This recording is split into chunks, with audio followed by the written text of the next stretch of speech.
Claremont Oval's curtain call was staged in the 2013 preliminary final. After dominating for most of the season, minor premiers and premiership favourites Claremont were dumped into a showdown with the Royals after a heart-stopping defeat by West Perth last week.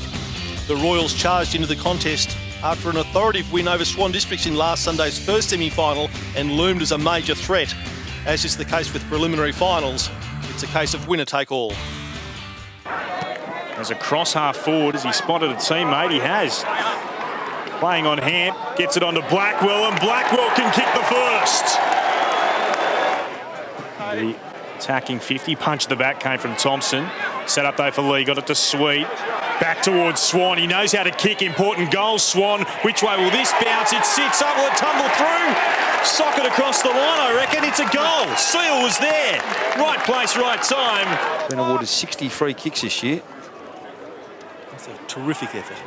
Which says he wins the ball a bit, but also the umpires, well, he wins the ball and the umpires look after him. Lycett cleverly to Sweet. Didn't really get much of the kick, but right onto it there was Swan. Gives it off to Seal. Deft little sidestep there by Matt Seal. Steadies, takes a breath and drills it for his second.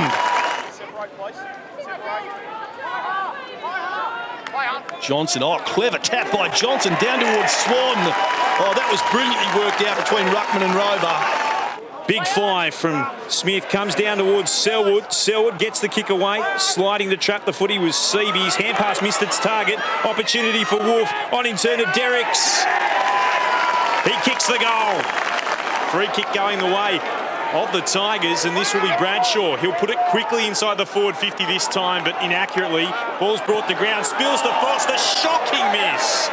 Out of bounds on the full. He's normally so much better. Well directed on his non-preferred side. Here's a chance for Bennell. After Bennell, clever hand pass to Selwood, who gets one late. Doesn't matter. No, he's missed it, so the kick will come back. Selwood, he's taken plenty of time, used his experience to buy him time to recover. Goes back. Brilliant kick, never in doubt. Morton from behind. Thompson stood his ground well. Couldn't take it cleanly, so Morton, we know, is a really good user of the footy. Kicks it up towards Seal, who slipped, and then miraculously was able to have the presence of mind to take a mark, and the siren's gone. He's already kicked 2 goals in this first half. Comes into 35 metres. He was never in doubt. He loved it as soon as it left the boot. He's now got his third. Bit of a floater. Gets it up to the half-forward line. Awkward bounce. Now going back with the flight of the footy, Mel Dennis. Hand pass a little bit risky. Wilson pushed off it. Here's Medhurst. Strong below the hips. Got a hand pass out to Richardson, who needs to goal and does. Ian Richardson, doesn't he stand up? To bounce right on centre wing, goes down the line. Morton still going, got some help from Derricks. Another bounce, good run from Morton. How's the kick towards full forward, leaping up Lycett at the back. Wolf will get to it first. Hand passes back to Seal. Seal will snap. He'll go. He's got 4. Just working it forward was Neats.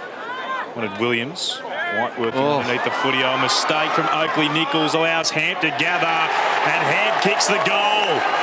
They're up and about now, the Tigers. Lee released a hand pass to Wolf, likewise then to Sweet. Now he got it off to Clutterbuck, onto the left boot. Clutterbuck didn't look pretty, but it was effective into the pocket. It comes down to Morton. Morton now gives the hand pass off to Cripps. Cripps shoots a goal and gets it. So Smith, on the edge of the centre square, puts it towards full forward. Off hands at the back. Wolf gathers goals. Great Wolf. The highest kick of the day without any doubt. I just looked up through my binoculars and I passed a couple of seagulls on the way up. I was going to say, it went above that seagull.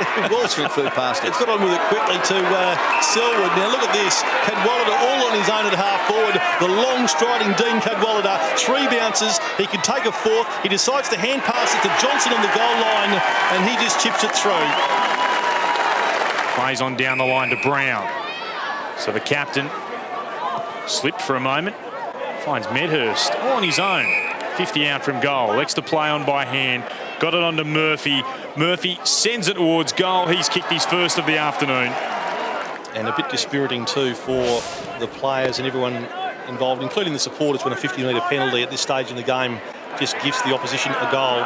Lee again emerging, gives it to Clutterbuck full of running. He gets himself to right half forward. Towering kick. Freddie Clutterbuck gets another one. It's raining goals. The Royals are charging into the 2013 Grand Final. So the stars of the day as far as goal scorers were concerned, Matt Seal and Josh Smith, each with 4, 3 to Cripps. Johnson, Clutterbuck, Selwood and Swan each kicked 2, whilst for the Tigers, 2 goals apiece to Richardson, Bradshaw, Foster, Jones and Andrews, singles to Blackwell and Murphy. Great game by Luke Blackwell once again. 32 possessions and 4 marks. He kicked the first goal of the game. Neach did well with 27 possessions. Foster had 23 possessions and kicked 2 goals. Bradshaw, 2 goals from 22 possessions and 6 marks. Andrew Brown, the skipper, back in the side with 25 possessions. Richardson tried hard, 2 goals from 16 and 6 marks. Murphy had 20 possessions and kicked a goal. And Tom Taylor, 17 possessions. For the Royals, a standout player, of course, Brendan Lee in the middle of the ground, 31 possessions and 5 marks. Paul Johnson, 20 possessions, he took 6 marks, kicked 2 goals, had many other hit-outs. Lysette, another solid ruckman with 19 possessions and 7 marks, 1 goal. Wolf, 26 possessions and a goal. Matt Seal kicked 4 goals from 15 possessions. Josh Smith also 4 goals from his 14 possessions. He took 8 strong marks, 16 possessions from Adam Selwood with a couple of goals to boot, and Stephen Payne, 19 possessions. Certainly the possessions, there wasn't a big difference in them, almost equal as far as getting the ball is concerned. The major thing was getting the ball with some sort of strategy inside their attacking 50. Certainly East Perth went in 16 more times, enabling them to set up those scoring opportunities. Claremont did well with the centre breaks. They a bit more than halved those, but it was really on the scoreboard where the story told. And that's how it unfolded with the Royals leading from go to woe. They led by 17 points at quarter time, by 23 at the half. It had stretched out to 35 points by 3/4 time, and then it really rained goals for the Royals in the final quarter. They kicked 7 goals to 3 and ran out winners by 63 points, 24-12, 156 to 14-9, 93. Yes, thanks very much, Phil. Well, last week it was all about the Eagles players that come back to East Perth, but today this big fella put up his hand, said, "Don't forget about me." Paul Johnson, congratulations, you're into the grand final. Yeah, no, it's good to get over the line. It was a tough ask coming here, but we put the quarter by quarter and the boys played their role. It was great. Mate, your game was fantastic. You just got in there, you dominated in the ruck, you dominated around the ground, just a very polished performance. Oh, mate, just do our role for the team. That's all we asked for everyone, and that's all we wanted, and we did it, so it was great. Now, Claremont had had the wood over you all year, and you had no fear, obviously, when you went into the game. You obviously started well, but you got challenged halfway through the third quarter, but you just put the foot on the pedal and just went away with it. No, I mean, credit to Claremont. They've been great all year. I mean, they've been the top team all year. And, you know, we knew they would come in that third quarter. We just wanted to keep going and play quarter by quarter and get over the line. Now, you work with the midfielders as well. Brendan Lee, fantastic. You seem to have a good relationship with him. You seem to knock the ball down his throat a lot of the times. Wolfie, fantastic. You just got a great bunch of blokes underneath you. Mate, it's been fantastic. Wolfie, Swatty, been around the club for so long, never played in a granny. So, you know, we dig deep for these boys. Wolfie, you know, he cops it every week in, week out, puts his body on the line. Swanny's the same. And, you know, we just want to get along and, you know, make an opportunity next week. We've got the opportunity now. We've just got to go back to basics and get going again. The last time you were there, it was 2002, probably before you were at the club. So, West Perth next week, any fear there? Oh, look, they're a great team as well. You know, it's not going to be an easy contest either way. Derby for the granny, you know, what could the WAFL want? It's going to be great and it's a good, exciting game. You know, you just couldn't pick it. It'll come down the wire, I think. Mate, congratulations. Go and get the rest of the boys. Well done.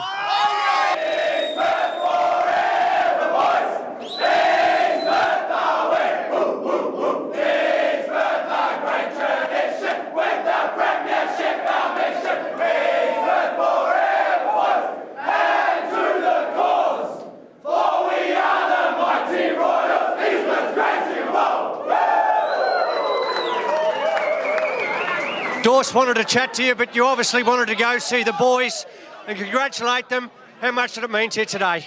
Oh, it's just terrific for the club, Spin. You know, it's been 10, 11 seasons since the club's been to grand final, so to get there is a great thing. It's overdue. It's about time, but you know, if you really nail it down, it's great for the playing group. And in particular, you know, the likes of Swanee and Wolfie and Matt Seal and those blokes that have played over 100 games, and Wolfie's played over 200, and they've never been to grand final. So it's overdue for those blokes, and it's great that they get a chance at some point in their career to run out in a grand final. Mate, you were so good from the start. You combined very well, your use of the footy, your intensity was up. You must have really prepared yourself well for this game.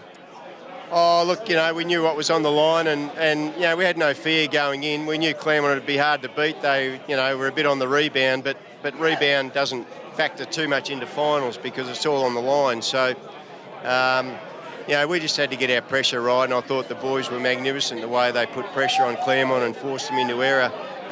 And the way that we stood up just at those clutch moments when they challenged and they got back almost level, we managed to get the next couple of goals and we kept that 3-4 goal buffer. So really proud of the boys the way they did that today. Claremont threw everything at you, especially in the third quarter, but you were just able to just work it forward and produce goals when you needed to do it. Yeah, that's what I was saying. I mean, we managed to find a way to do that, and that was really the pivotal moment of the game, I think, in the third quarter when they challenged, probably twice or three times they challenged. They got close, and we managed just to kick away, and probably in the latter stage of the third quarter we managed to break them a little bit. We weren't quite far enough ahead to be home, but we had a good buffer. And the pleasing thing as well, you would have taken a 2-goal win, a 2-point win, but to go on and actually smash Claremont, who are a very good side, we've seen that all year, by 10 goals, was just a huge performance.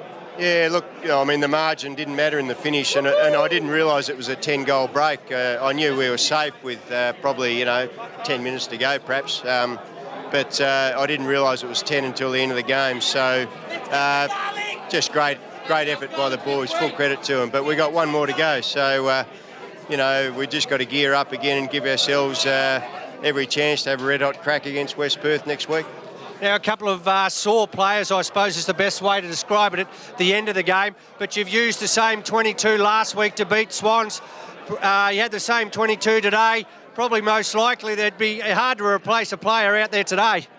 Yeah, look, you'd like to hope they're all up and about because they all deserve it. They've done a great job over the 2 weeks of finals. So, providing everyone's available, then you wouldn't anticipate there'll be too many changes. They deserve it. I thought Johnson was fantastic, and just the way he works with your midfielders as well is, just really well with the cohesion going with East Perth. Yeah, look, it was Battle of the Titans today, probably. Johnson and Lysett v. Seaby and Andrews. So, probably the 4 premier ruckmen in the comp, really. And they went at it with everything they had, I suppose. So it was a pivotal contest. We certainly put it on our guys to, win the day over Seaby and Andrews. And I thought they probably showed them on the day and did a great job for the team. You mentioned Wolfie. It'd be a terrible indictment if he probably gets rubbed out tomorrow during the week and misses out on next week's game. He's been a great stalwart of the club. There didn't seem a lot, and it is finals footy. I suppose you'd be like the rest of the East Perth supporters and just hope that he doesn't get put out. Oh, absolutely. Look, it was a great contest for the footy. We've only seen it live once, so we didn't think there's much in it. And for his sake, we certainly hope there's nothing there because he deserves to run out next week. Well, Brian, you've been there before. Congratulations. We look forward to talking to you next week. Congratulations again and good luck. Yeah, thanks, Ben. Thanks a lot. Ta. Next week to the biggest game of the season, the 2013 Grand Final at Subiaco Oval, a Perth derby no less. West Perth waiting for East Perth. We'll be at Subiaco Oval live on air from 2 p.m.